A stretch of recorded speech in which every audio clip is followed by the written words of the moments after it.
اتنے گندے کردار کے باوجود تن کر کہتے ہیں ریاست مدینہ.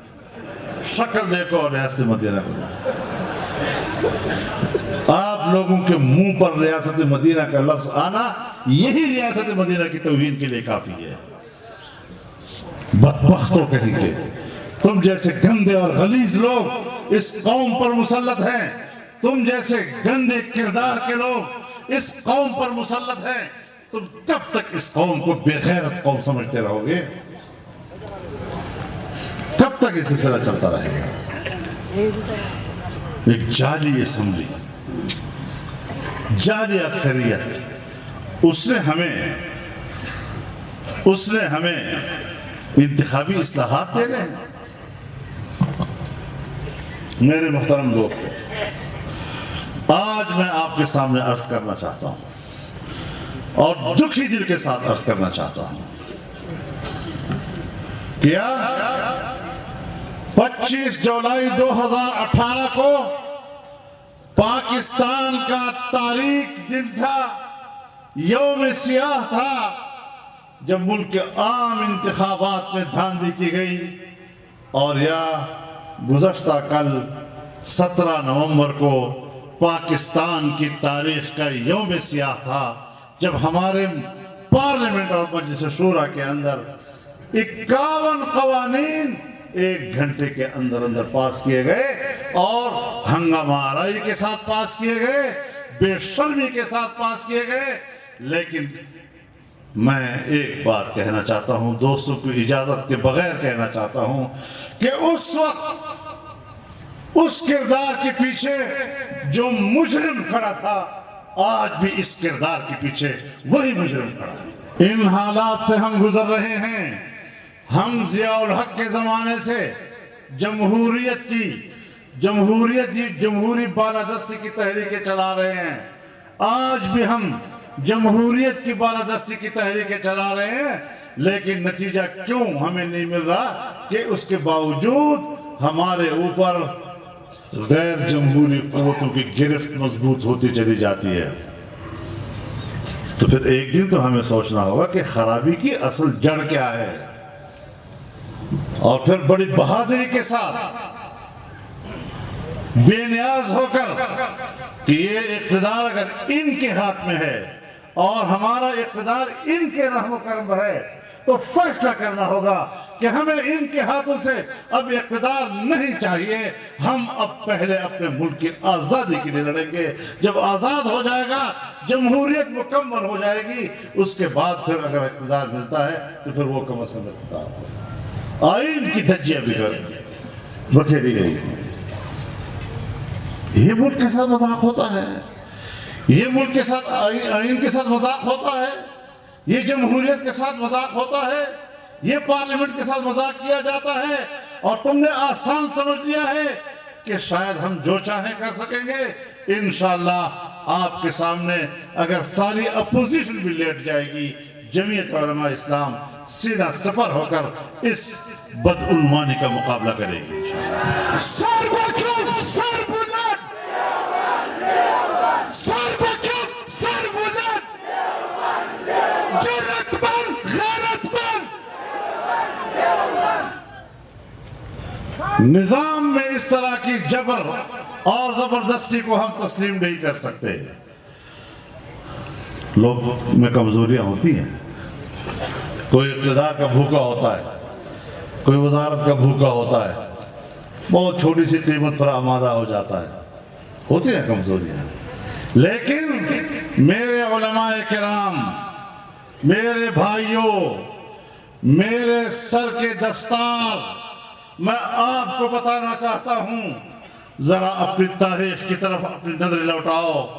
300 سال سے میرے اکابرین اس آزادی کی جنگ لڑ رہے تھے، اس کے لیے قربان ہو رہے تھے. کیا ہم نے اپنے اکابرین کی قربانیوں کی لاج رکھنی ہے یا نہیں رکھنی؟ جب ابھی نواز شریف کی حکومت تھی تو عمران خان کو استعمال کیا گیا. 126 دن کا اس نے اسلام آباد میں دھرنا دیا اور چین کے صدر کے پاکستانی دورے کو ملتوی کرنا پڑا. اور یہ اس کی بڑی کامیابی تھی امریکہ کی نظر میں، یورپ کی نظر میں۔ یہ وہ چیزیں ہیں جو قوم کے سامنے بیان نہیں کی جاتی۔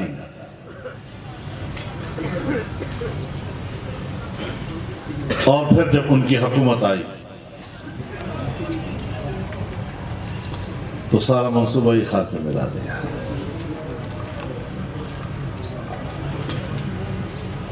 اب جس سڑک کے ٹینڈر ہو چکے تھے شاید وہی بن رہا ہے۔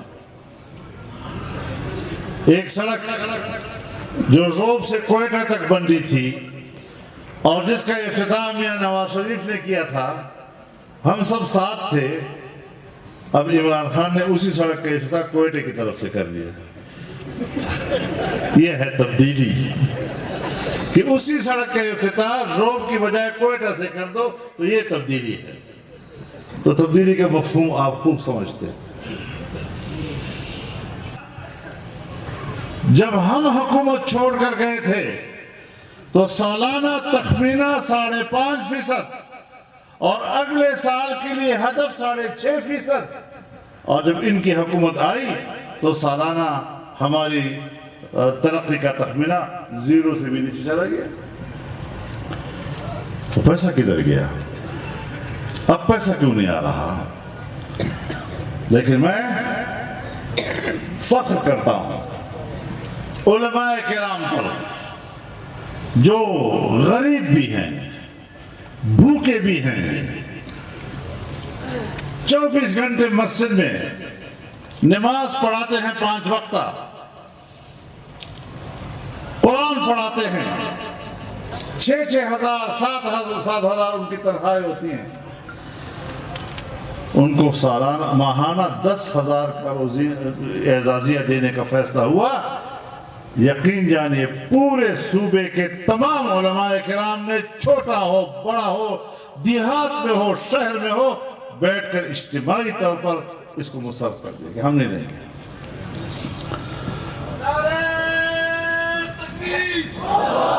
نعرے تکبیر! قائد تیری سیاست کو، قائد تیری امامت کو۔ پھر میرے محترم دوستو، الیکشن آتے ہیں، ہمارے ملکی نظام، ہماری بیوروکریسی، ہماری اسٹیبلشمنٹ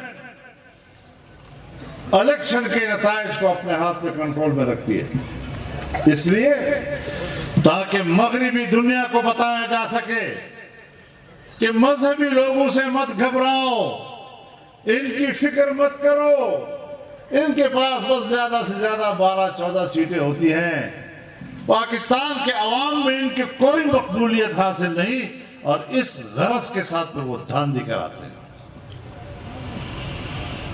تو اس دفعہ پہ ہم نے نوٹس لیا اس کا، پتہ تو ہمیں ہمیشہ ہوتا تھا، لیکن اس بار ہم نے نوٹس لیا اس کا، ایسا نوٹس لیا کہ جمعیت علماء اسلام نے پورے ملک میں 14 ملین مارچ کیے، اور آخر میں آزادی مارچ کیا، اور پبلک کی جو لاکھوں کی تعداد میں اس میں شرکت تھی، اس نے دنیا کو پیغام بھیج دیا کہ اسٹیبلشمنٹ دھاندلی کر کے تمہیں غلط رپورٹ دیتی ہے، جمعیت علماء کی اصل قوت یہ ہے۔ ہم نے ثابت کیا ہے، لہذا ہم نے آگے بڑھنا ہے۔ ہم اس وقت پی ڈی ایم کا حصہ ہیں، ہم نے ان کے سامنے بھی اپنا موقف رکھنا ہے، ہم نے اپنی جماعت کے اجلاس میں بلانے ہیں، اور اس ساری نئی صورتحال پر ہم نے اثر نو سوچنا ہے۔